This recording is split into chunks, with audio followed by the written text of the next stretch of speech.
Modernização das leis trabalhistas é o tema do programa de hoje. Havia uma necessidade de se flexibilizar e de se permitir a retirada da tutela excessiva do Estado na relação do trabalho entre quem emprega e quem é empregado, né?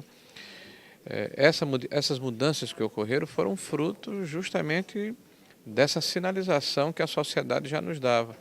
Tanto é que certamente o projeto que resultou na lei foi o segundo projeto que recebeu o maior número de emendas em toda a história do Congresso Nacional. Foram mais de 1.400 emendas, o que demonstra o represamento dessas possibilidades de modificação que haviam. A Lei número 13.467, que entrou em vigor em novembro de 2017, trouxe um alento à retomada do crescimento, à geração de empregos e à competitividade das empresas. Bom, essa nova lei veio trazer modernização às relações trabalhistas. Nós tínhamos uma consolidação das leis do trabalho antigas, 70 anos, e o mundo evoluiu muito nesse período, né? Então, a lei ela representa um esforço que foi feito pelo Congresso Nacional no sentido de atualizar a legislação, alinhando a nossa legislação à dos países mais desenvolvidos. O deputado federal Rogério Marinho, relator do projeto na Câmara, esteve na Fiesc para lançar o seu livro Modernização das Leis Trabalhistas, o Brasil, pronto para o futuro. Ele também ministrou palestra abordando vários aspectos da nova legislação. O deputado Rogério Marinho foi protagonista, como relator, da maior transformação na legislação trabalhista ocorrida desde 1943, quando foi editada a CLT, e depois a Constituição de 88. E é uma modificação que tem como fundamento 3 pilares. O primeiro, de valorizar a negociação coletiva, absolutamente necessário. O segundo, de adequar a lei à realidade. Nós tínhamos uma lei que tinha perdido contato com a realidade. Teletrabalho e outras formas de trabalho são novas e não se adequavam à legislação antiga que a gente tem. E a terceira, nós temos uma economia e um mundo do trabalho muito judicializado. A reforma também procurou diminuir o número de ações trabalhistas, criando uma relação mais harmônica entre o empresário e o trabalhador. E eu penso que foi um passo importante nessa direção. Ele foi, assim, acho que a figura mais importante para que se obtivesse essa aprovação. Ele articulou todo o processo também, né? Ele estudou muita matéria para relatar o projeto de lei. Então, ele trouxe o parecer dele, o relatório dele, trouxe, assim, alterou muito a proposta que o governo mandou para o Congresso, porque ele se debruçou em cima e viu que realmente precisava ser feito. E principalmente pontos assim que estavam há muito tempo ali em desuso, né? Por exemplo, a questão 15 minutos da mulher. A mulher, para fazer hora extra, ela precisava descansar 15 minutos, né? Então, por exemplo, o colega do lado já podia trabalhar para ir embora e ela tinha que ficar mais 15 minutos ali descansando até que pudesse fazer a hora extra dela. Então, ainda tinham coisas assim na legislação, inclusive o marido autorizar para que ela pudesse entrar na Justiça do Trabalho. Então, tinham ainda algumas coisas que lá, na década de 30, 40, podia até ter alguma, né, historicamente, ter alguma. Hoje já não caberia mais. Então, na verdade, por isso que a gente chama de Lei de Modernização das Leis Trabalhistas, né? Ela por si só não vai ser suficiente. É evidente que outras reformas estruturais ainda são necessárias. Nós perdemos a janela da reforma previdenciária, da necessidade de fazermos uma reforma tributária mais eficaz, a necessidade de diminuir o tamanho do Estado brasileiro e também a sua carga tributária, mas são etapas que precisarão ser, de alguma forma, enfrentadas por aqueles que são candidatos a presidente da República por ocasião dessa eleição. A valorização da negociação coletiva é um dos aspectos mais importantes da nova lei, somada à adaptação da legislação às novas necessidades de um mercado em constante evolução. Na minha visão, o que é de mais importante nessa modernização, nessa legislação, foi a possibilidade de nós negociarmos. Porque até então nós tínhamos muitas vezes ficção de negociação coletiva. Então hoje você negocia. Então todos os direitos que ali estão foram flexibilizados e partiu para a negociação. Então muitas vezes se diz que essa modernização, essa legislação, ela prejudicou o trabalhador. Nós não temos essa visão. Não temos a visão porque tudo que está ali, que foi flexibilizado, depende da vontade das partes, depende da vontade do trabalhador ou depende de negociação coletiva.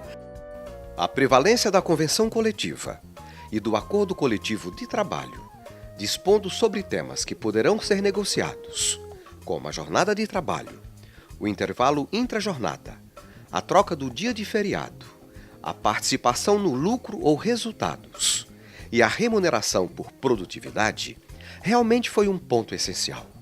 E foi mantida a regra da CLT que não é permitido estipular duração de convenção coletiva ou acordo coletivo de trabalho superior a 2 anos. O objetivo da lei é estimular a negociação, o entendimento entre trabalhadores e empregadores, assim como nós fazemos em Santa Catarina. Há 8 anos que nós negociamos com os trabalhadores a atualização do piso regional. Nós já temos essa experiência e há 8 anos que chegamos a um acordo. Claro que discutimos muito, há posições que às vezes duras, mas ao final sempre chegamos a um bom entendimento.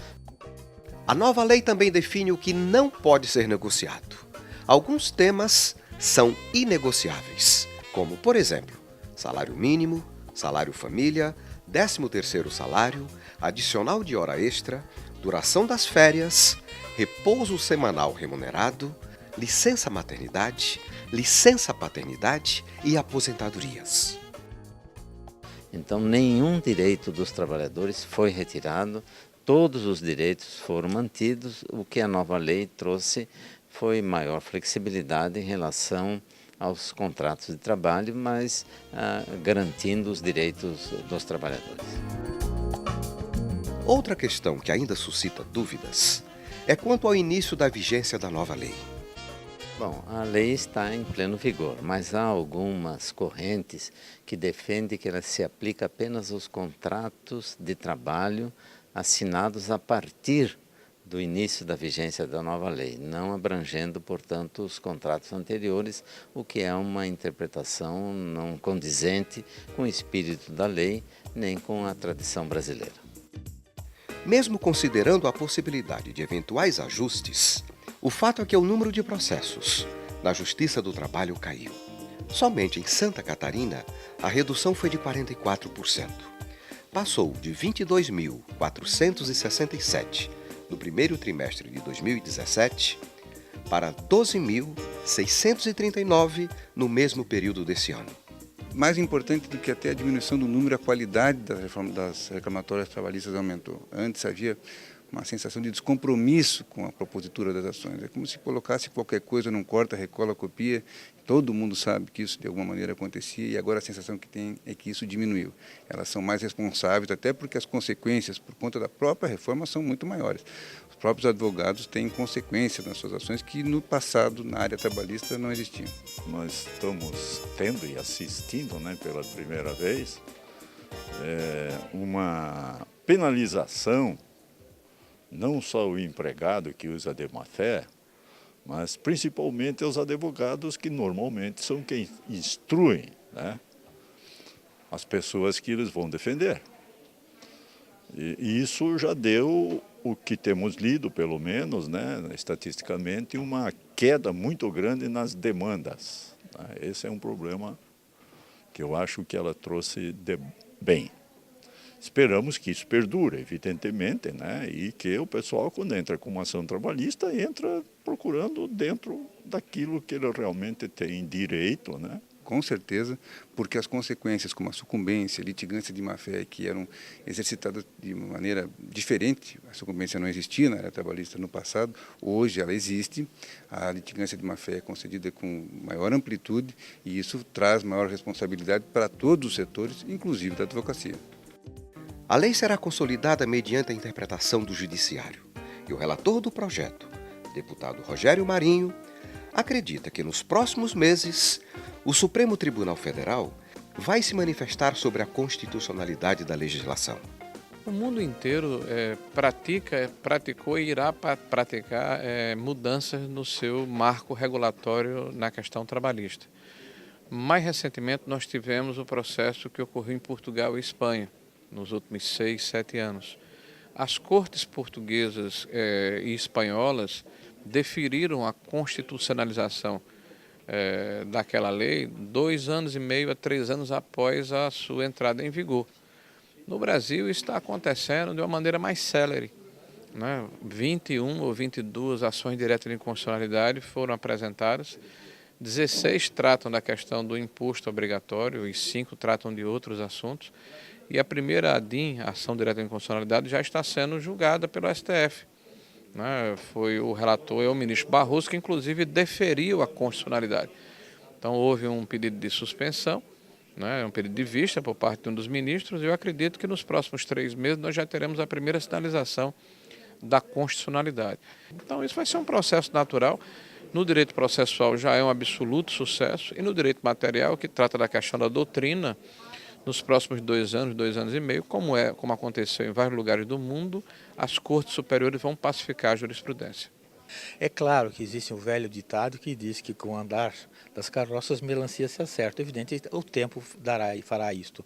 Evidentemente, existem muitas interpretações de alguns artigos inconstitucionais, e aí realmente que será discutido no Supremo Tribunal Federal, mas na nossa visão é o tempo que vai adensar e vai dar uma segurança às empresas, não é? Tem muita coisa que, quer dizer, a gente vê que muitos comentários de que prescindiu de mais discussões sobre a própria legislação, etc. Mas ela foi muito discutida. Acho que houve espaço para discussão. Eu me lembro desde lá atrás, no passado bem recente, tinha os fóruns que foram discutidos nas cidades, nos estados, no próprio, que era o grande contrato coletivo nacional, a grande modernização. Isso já vem há muito tempo. A própria Confederação Nacional da Indústria, com as suas propostas de 100 itens de modernização da legislação trabalhista, também, eu acho que colaborou para isso. Então é claro que o judiciário, muitas vezes, através de súmula, legisla, né? Bom, a reforma trabalhista ela traz muitos assuntos interpretativos e muitas coisas que ainda vão passar pelo crivo do judiciário para poder ser definitivas, né? Então a gente vive ainda uma insegurança jurídica, vive indefinições sobre como o judiciário vai se manifestar e como as relações de trabalho vão poder se guiar com a nova legislação. É lógico que tem situações que são favoráveis, tem situações que trazem um pouco de preocupação, e nisso a gente está aí sempre estudando e buscando novas informações para orientar nossos representados, as empresas do comércio em geral. Nós temos essa preocupação a princípio, mas sabemos que no médio e longo prazo essa situação se consolida. Então, vários juízes já têm aplicado a lei na sua integralidade, o que dá segurança jurídica para nós e para os empregados. O importante é deixar bem claro para a opinião pública e principalmente para os trabalhadores que não há nenhuma perda aos trabalhadores, né? Todas as defesas previstas na legislação anterior estão mantidas com a nova legislação. Então, o que houve foi uma flexibilização, uma modernização, até porque houve o trabalho mudou muito dos 70 anos desde que a lei foi criada. Então, essa adaptação, essa modernização veio em boa hora. Então, nós defendemos a nova legislação, entendemos que é um benefício a toda a sociedade brasileira. A legislação nova causa sempre algum entendimento diferente por parte de esse ou aquele juiz, né? A tendência é que isso vá se pacificando com o tempo. Os tribunais superiores vão se pacificando e esperamos dando vigência plena e eficácia plena a essa legislação que foi editada, que entendemos vem para melhorar as relações trabalhistas. A legislação não é perfeita, né? Aliás, como quase toda obra humana, não é perfeita. Pode ser que caibam ainda alguns aperfeiçoamentos, mas sem dúvida o cerne da legislação, que é a valorização da negociação coletiva, a adequação à realidade, deve ser preservado. Em outros países onde houve transformações importantes, como na Espanha, em Portugal, isso também aconteceu, demorou um período aí de 2 a 3 anos para consolidar. É o que se espera que aconteça aqui, mas que ao final e ao cabo acabe prevalecendo o bom senso e uma legislação que permita maior geração de empregos, que o empresário não tenha medo de investir, que o empresário se sinta confortável para gerar emprego como uma forma de contribuir e não com medo que isso possa criar problemas e aí afaste o desenvolvimento e o desenvolvimento econômico, vamos dizer assim. É um dos problemas que o Brasil vive atualmente, né? A insegurança jurídica, o que inibe novos investimentos, a atração de novas empresas para o país, capital externo, tudo isso sofre restrição em função da insegurança jurídica. Agora, cabe ao judiciário aplicar a lei. E a lei é muito clara, não parece que haja nenhum dispositivo que necessite de longas e complexas interpretações. A grande maioria da magistratura está aplicando na sua integralidade. O que existe é que algumas associações de magistrados e também no Ministério Público do Trabalho têm feito recomendações no sentido contrário. Eles extrapolam, inclusive, a sua legitimidade nesse processo. Porque quem emite súmulas é o Tribunal Superior do Trabalho. E quem defere a constitucionalidade como colegiado em fatos concretos é o próprio Supremo Tribunal Federal. O juiz, de forma unitária, ele pessoalmente poderá, num caso concreto, dizer que esse ou aquele artigo da lei, porventura, é inconstitucional na visão dele. Ele vai ter que justificar e aguardar a convalidação dessa tese nas cortes subsequentes, nas instâncias subsequentes, que é natural. Mas isso tem sido posição minoritária e eu acredito, como disse anteriormente, que será pacificado em breve pelas cortes superiores.